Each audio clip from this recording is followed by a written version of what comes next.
श्रीशनैश्चर्यस्तोत्रम् ध्यात्वा सरस्वतीं देवीं गणनाथं विनायकम्। राजा दशरथः स्तोत्रम् सौरैरिदमथाकरोत्।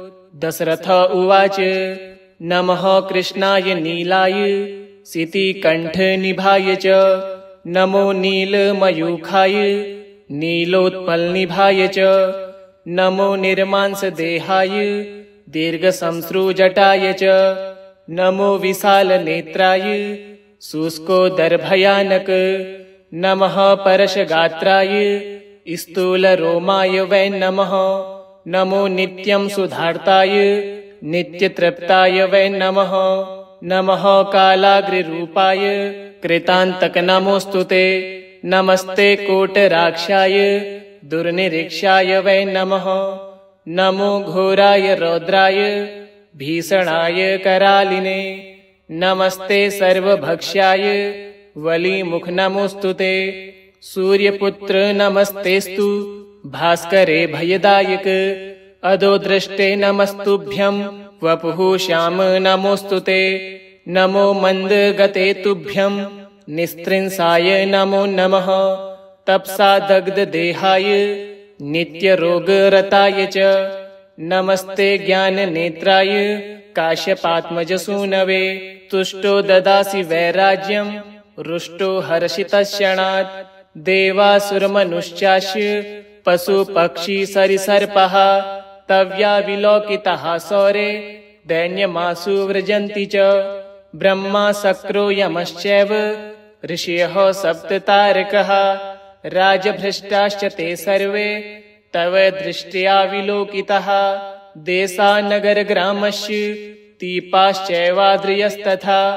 रौद्रदृष्ट्या तु ये दृष्टाः क्षयं गच्छन्ति तत्क्षणात्। प्रसादं कुरु मे सौरे वरार्थेऽहं तवाश्रितः। सौरे शमवाप्राधं सर्वभूतहिताय च। ध्यात्वा सरस्वतीं देवीं गणनाथं विनायकम्। राजा दशरथः स्तोत्रम् सौरैरिदमथाकरोत्। दशरथ उवाच नमः कृष्णाय नीलाय सितिकण्ठनिभाय च। नमो नीलमयूखाय नीलोत्पलनिभाय च। नमो निर्मांसदेहाय दीर्घशंश्रुजटाय च। नमो विशालनेत्राय शुष्कोदरभयानक।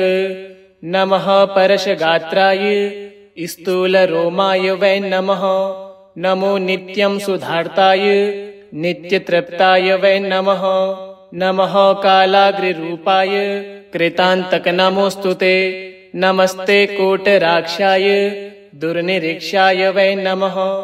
नमो घोराय रौद्राय भीषणाय करालिने। नमस्ते सर्वभक्ष्याय वलिमुख नमोऽस्तु ते। सूर्यपुत्र नमस्तेस्तु भास्करे भयदायक। अधोदृष्टे नमस्तुभ्यं वपुः श्याम नमोऽस्तु ते।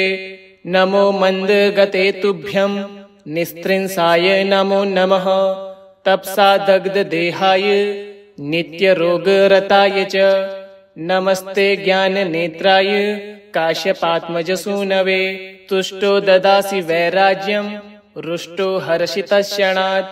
देवासुरमनुश्चास्य पशुपक्षी सरिसर्पः तव्या विलोकिताः सौरे दैन्यमासु व्रजन्ति च। ब्रह्मा शक्रो यमश्चैव ऋषयः सप्ततारकः। राजभ्रष्टाश्च ते सर्वे तव दृष्ट्या विलोकिताः। देशानगरग्रामस्य दीपाश्चैवाद्रियस्तथा। रौद्रदृष्ट्या तु ये दृष्टाः क्षयं गच्छन्ति तत्क्षणात्। प्रसादं कुरु मे सौरे वरार्थेऽहं तवाश्रितः। सौरे शमवाप्राधं सर्वभूतहिताय च। ध्यात्वा सरस्वतीं देवीं गणनाथं विनायकम्। राजा दशरथः स्तोत्रम् सौरैरिदमथाकरोत्। दशरथ उवाच नमः कृष्णाय नीलाय सितिकण्ठनिभाय च। नमो नीलमयूखाय नीलोत्पलनिभाय च।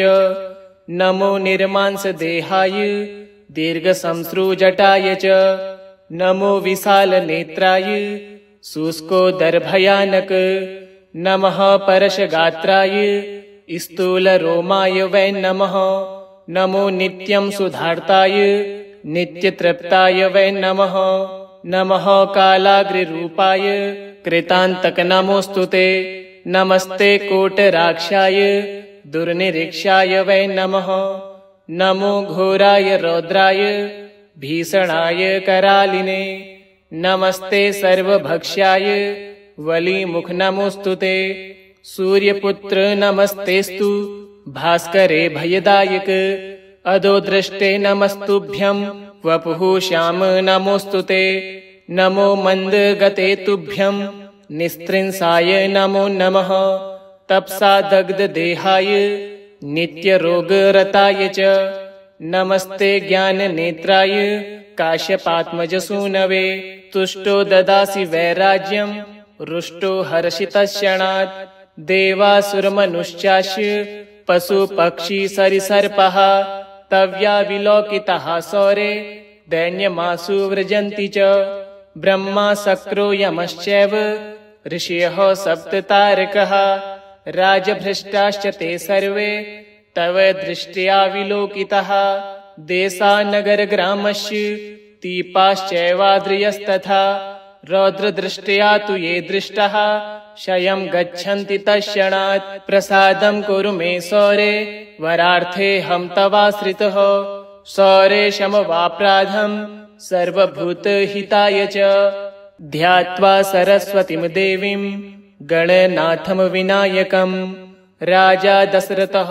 स्तोत्रं सौरेरिदमथाकरोत् दशरथ उवाच नमः कृष्णाय नीलाय सितिकण्ठनिभाय च नमो नीलमयूखाय नीलोत्पलनिभाय च नमो निर्मांसदेहाय दीर्घसंसृजटाय च नमो विशालनेत्राय शुष्कोदरभयानक नमः परशगात्राय स्थूलरोमाय वै नमः नमो नित्यं सुधार्ताय नित्यतृप्ताय वै नमः नमः कालाग्रिरूपाय कृतान्तक नमोऽस्तुते नमस्ते कोटराक्षाय दुर्निरीक्षाय वै नमः नमो घोराय रौद्राय भीषणाय करालिने नमस्ते सर्वभक्ष्याय वलीमुख नमोऽस्तुते सूर्यपुत्र नमस्तेस्तु भास्करे भयदायक अधोदृष्टे नमस्तुभ्यं वपुः श्याम नमोऽस्तुते नमो मन्दगते तुभ्यं निस्त्रिंसाय नमो नमः तपसा दग्धदेहाय नित्यरोगरताय च नमस्ते ज्ञाननेत्राय काश्यपात्मजसूनवे तुष्टो ददासि वैराज्यं रुष्टो हर्षितक्षणात् देवासुरमनुश्चास्य पशुपक्षी सरिसर्पः तव्या विलोकिताः सौरे दैन्यमासु व्रजन्ति च ब्रह्मा शक्रो यमश्चैव ऋषयः सप्ततारकः राजभ्रष्टाश्च ते सर्वे तव दृष्ट्या विलोकितः देशानगरग्रामस्य दीपाश्चैवाद्रियस्तथा रौद्रदृष्ट्या तु ये दृष्टाः क्षयं गच्छन्ति तत्क्षणात् प्रसादं कुरु मे सौरे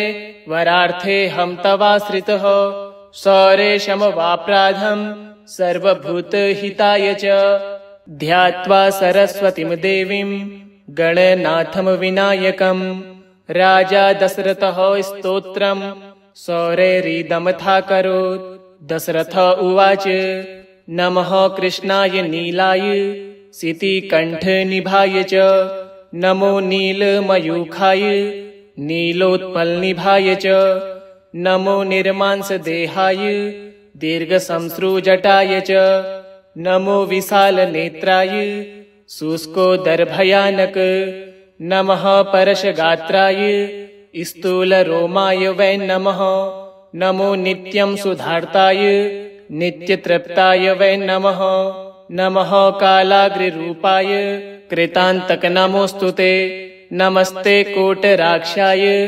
दुर्निरीक्षाय वै नमः नमो घोराय रौद्राय भीषणाय करालिने नमस्ते सर्वभक्ष्याय वलीमुख नमोस्तुते सूर्यपुत्र नमस्तेस्तु भास्करे भयदायक अधोदृष्टे नमस्तुभ्यं वपुः श्याम नमोस्तुते नमो मन्दगते तुभ्यं निस्त्रिंसाय नमो नमः तपसा दग्धदेहाय नित्यरोगरताय च नमस्ते ज्ञाननेत्राय काश्यपात्मजसूनवे तुष्टो ददासि वैराज्यं रुष्टो हर्षितश्यणात् देवासुरमनुश्चास्य पशुपक्षी सरिसर्पः तव्या विलोकितः सौरे दैन्यमासु व्रजन्ति च ब्रह्मा शक्रो यमश्चैव ऋषयः सप्ततारकः राजभ्रष्टाश्च ते सर्वे तव दृष्ट्या विलोकितः देशानगरग्रामस्य दीपाश्चैवाद्रियस्तथा रौद्रदृष्ट्या तु ये दृष्टाः क्षयं गच्छन्ति तत्क्षणात् प्रसादं कुरु मे सौरे वरार्थेऽहं तवाश्रितः सौरे शमवाप्राधं सर्वभूतहिताय च ध्यात्वा सरस्वतीं देवीं गणनाथं विनायकं राजा दशरथः स्तोत्रं सौरैरिदमथाकरोत् दशरथ उवाच नमः कृष्णाय नीलाय सितिकण्ठनिभाय च नमो नीलमयूखाय नीलोत्पलनिभाय च नमो निर्मांसदेहाय दीर्घसंश्रुजटाय च नमो विशालनेत्राय शुष्कोदरभयानक नमः परशगात्राय स्थूलरोमाय वै नमः नमो नित्यं सुधार्ताय नित्यतृप्ताय वै नमः नमः कालाग्ररूपाय कृतान्तक नमोस्तुते नमस्ते कोटराक्षाय दुर्निरीक्षाय वै नमः नमो घोराय रौद्राय भीषणाय करालिने नमस्ते सर्वभक्ष्याय वलीमुख नमोस्तुते सूर्यपुत्र नमस्तेस्तु भास्करे भयदायक अधोदृष्टे नमस्तुभ्यं वपुः श्याम नमोस्तुते नमो मन्दगते तुभ्यं निस्त्रिंसाय नमो नमः तपसा दग्धदेहाय नित्यरोगरताय च नमस्ते ज्ञाननेत्राय काश्यपात्मजसूनवे तुष्टो ददासि वैराज्यं रुष्टो हर्षितश्यणात् देवासुरमनुश्चास्य पशुपक्षी सरिसर्पः तव्या विलोकितः सौरे दैन्यमासु व्रजन्ति च ब्रह्मा शक्रो यमश्चैव ऋषयः सप्ततारकः राजभ्रष्टाश्च ते सर्वे तव दृष्ट्या विलोकितः देशानगरग्रामस्य दीपाश्चैवाद्रियस्तथा रौद्रदृष्ट्या तु ये दृष्टाः क्षयं गच्छन्ति तत्क्षणात् प्रसादं कुरु मे सौरे वरार्थेऽहं तवाश्रितः सौरे शमवाप्राधं सर्वभूतहिताय च ध्यात्वा सरस्वतीं देवीं गणनाथं विनायकं राजा दशरथः स्तोत्रं सौरैरिदमथाकरोत् दशरथ उवाच नमः कृष्णाय नीलाय सितिकण्ठनिभाय च नमो नीलमयूखाय नीलोत्पलनिभाय च नमो निर्मांसदेहाय दीर्घसंश्रुजटाय च नमो विशालनेत्राय शुष्कोदरभयानक नमः परशगात्राय स्थूलरोमाय वै नमः नमो नित्यं सुधार्ताय नित्यतृप्ताय वै नमः नमः कालाग्ररूपाय कृतान्तक नमोस्तुते नमस्ते कोटराक्षाय दुर्निरीक्षाय वै नमः नमो घोराय रौद्राय भीषणाय करालिने नमस्ते सर्वभक्ष्याय वलीमुख नमोस्तुते सूर्यपुत्र नमस्तेस्तु भास्करे भयदायक अधोदृष्टे नमस्तुभ्यं वपुः श्याम नमोस्तुते नमो मन्दगते तुभ्यं निस्त्रिंसाय नमो नमः तपसा दग्धदेहाय नित्यरोगरताय च नमस्ते ज्ञाननेत्राय काश्यपात्मजसूनवे तुष्टो ददासि वैराज्यं रुष्टो हर्षितक्षणात् देवासुरमनुश्चास्य पशुपक्षी सरिसर्पः तव्या विलोकिताः सौरे दैन्यमासु व्रजन्ति च ब्रह्मा शक्रो यमश्चैव ऋषयः सप्ततारकः राजभ्रष्टाश्च ते सर्वे तव दृष्ट्या विलोकितः देशानगरग्रामस्य दीपाश्चैवाद्रियस्तथा रौद्रदृष्ट्या तु ये दृष्टाः क्षयं गच्छन्ति तत्क्षणात् प्रसादं कुरु मे सौरे वरार्थेऽहं तवाश्रितः सौरे शमवाप्राधं सर्वभूतहिताय च ध्यात्वा सरस्वतीं देवीं गणनाथं विनायकं राजा दशरथः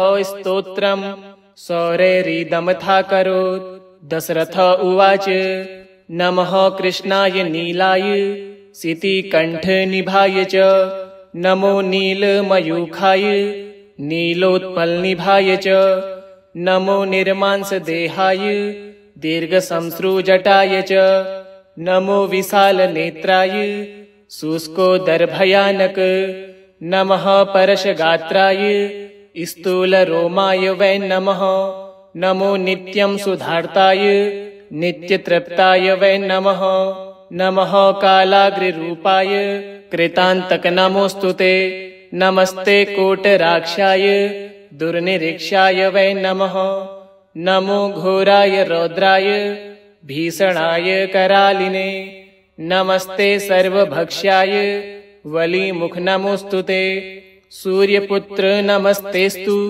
भास्करे भयदायक अधोदृष्टे नमस्तुभ्यं वपुः श्याम नमोऽस्तु ते नमो मन्दगते तुभ्यं निस्त्रिंसाय नमो नमः तपसा दग्धदेहाय नित्यरोगरताय च नमस्ते ज्ञाननेत्राय काश्यपात्मजसूनवे तुष्टो ददासि वैराज्यं रुष्टो हर्षितक्षणात् देवासुरमनुश्चास्य पशुपक्षी सरिसर्पः तव्या विलोकिताः सौरे दैन्यमासु व्रजन्ति च ब्रह्मा शक्रो यमश्चैव ऋषयः सप्ततारकः राजभ्रष्टाश्च ते सर्वे तव दृष्ट्या विलोकितः देशानगरग्रामस्य दीपाश्चैवाद्रियस्तथा रौद्रदृष्ट्या तु ये दृष्टाः क्षयं गच्छन्ति तत्क्षणात् प्रसादं कुरु मे सौरे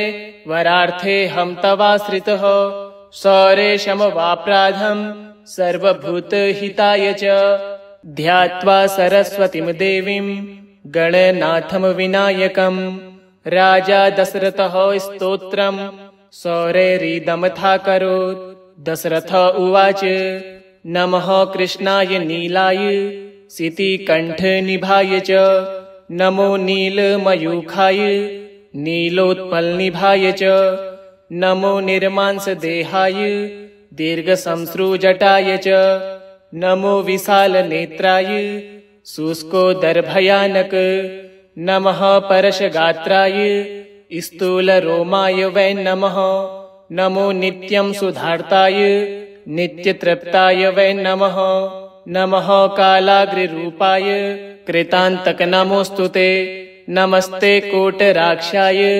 दुर्निरीक्षाय वै नमः नमो घोराय रौद्राय भीषणाय करालिने नमस्ते सर्वभक्ष्याय वलिमुख नमोऽस्तु ते सूर्यपुत्र नमस्तेस्तु भास्करे भयदायक अधोदृष्टे नमस्तुभ्यं वपुः श्याम नमोऽस्तु ते नमो मन्दगते तुभ्यं निस्त्रिंसाय नमो नमः तपसा दग्धदेहाय नित्यरोगरताय च नमस्ते ज्ञाननेत्राय काश्यपात्मजसूनवे तुष्टो ददासि वैराज्यं रुष्टो हर्षितक्षणात् देवासुरमनुश्चास्य पशुपक्षी सरिसर्पः तव्या विलोकिताः सौरे दैन्यमासु व्रजन्ति च ब्रह्मा शक्रो यमश्चैव ऋषयः सप्ततारकः राजभ्रष्टाश्च ते सर्वे तव दृष्ट्या विलोकितः देशानगरग्रामस्य दीपाश्चैवाद्रियस्तथा रौद्रदृष्ट्या तु ये दृष्टः क्षयं गच्छन्ति तत्क्षणात् प्रसादं कुरु मे सौरे वरार्थेऽहं तवाश्रितः सौरे शमवाप्राधं सर्वभूतहिताय च ध्यात्वा सरस्वतीं देवीं गणनाथं विनायकं राजा दशरथः स्तोत्रं सौरैरिदमथाकरोत् दशरथ उवाच नमः कृष्णाय नीलाय सितिकण्ठनिभाय च नमो नीलमयूखाय नीलोत्पलनिभाय च नमो निर्मांसदेहाय दीर्घशंश्रुजटाय च नमो विशालनेत्राय शुष्कोदरभयानक नमः परशगात्राय स्थूलरोमाय वै नमः नमो नित्यं सुधार्ताय नित्यतृप्ताय वै नमः नमः कालाग्ररूपाय कृतान्तक नमोऽस्तु ते नमस्ते कोटराक्षाय दुर्निरीक्षाय वै नमः नमो घोराय रौद्राय भीषणाय करालिने नमस्ते सर्वभक्ष्याय वलिमुख नमोऽस्तु ते सूर्यपुत्र नमस्तेस्तु भास्करे भयदायक अधोदृष्टे नमस्तुभ्यं वपुः श्याम नमोऽस्तु ते नमो मन्दगते तुभ्यं निस्त्रिंसाय नमो नमः तपसा दग्धदेहाय नित्यरोगरताय च नमस्ते ज्ञाननेत्राय काश्यपात्मजसूनवे तुष्टो ददासि वैराज्यं रुष्टो हर्षितक्षणात् देवासुरमनुश्चास्य पशुपक्षी सरिसर्पः तव्या विलोकितः सौरे दैन्यमासु व्रजन्ति च ब्रह्मा शक्रो यमश्चैव ऋषयः सप्ततारकः राजभ्रष्टाश्च ते सर्वे तव दृष्ट्या विलोकितः देशानगरग्रामस्य दीपाश्चैवाद्रियस्तथा रौद्रदृष्ट्या तु ये दृष्टः क्षयं गच्छन्ति तत्क्षणात् प्रसादं कुरु मे सौरे वरार्थेऽहं तवाश्रितः सौरे शमवाप्राधं सर्वभूतहिताय च ध्यात्वा सरस्वतीं देवीं गणनाथं विनायकं राजा दशरथः स्तोत्रं सौरैरिदमथाकरोत् दशरथ उवाच नमः कृष्णाय नीलाय सितिकण्ठनिभाय च नमो नीलमयूखाय नीलोत्पलनिभाय च नमो निर्मांसदेहाय दीर्घशंश्रुजटाय च नमो विशालनेत्राय शुष्कोदरभयानक नमः परशगात्राय स्थूलरोमाय वै नमः नमो नित्यं सुधार्ताय नित्यतृप्ताय वै नमः नमः कालाग्ररूपाय कृतान्तक नमोऽस्तु ते नमस्ते कोटराक्षाय दुर्निरीक्षाय वै नमः नमो घोराय रौद्राय भीषणाय करालिने नमस्ते सर्वभक्ष्याय वलिमुख नमोऽस्तु ते सूर्यपुत्र नमस्तेस्तु भास्करे भयदायक अधोदृष्टे नमस्तुभ्यं वपुः श्याम नमोऽस्तु ते नमो मन्दगते तुभ्यं निस्त्रिंसाय नमो नमः तपसा दग्धदेहाय नित्यरोगरताय च नमस्ते ज्ञाननेत्राय काश्यपात्मजसूनवे तुष्टो ददासि वैराज्यं रुष्टो हर्षितक्षणात् देवासुरमनुश्चास्य पशुपक्षी सरिसर्पः तव्या विलोकितः सौरे दैन्यमासु व्रजन्ति च ब्रह्मा शक्रो यमश्चैव ऋषयः सप्ततारकः राजभ्रष्टाश्च ते सर्वे तव दृष्ट्या विलोकितः देशानगरग्रामस्य दीपाश्चैवाद्रियस्तथा रौद्रदृष्ट्या तु ये दृष्टः क्षयं गच्छन्ति तत्क्षणात् प्रसादं कुरु मे सौरे वरार्थेऽहं तवाश्रितः सौरे शमवाप्राधं सर्वभूतहिताय च इति श्री दशरथकृत श्री शनिस्तोत्रम् श्री शनिश्चरार्पणमस्तु। ॐ संसनश्चराय नमः।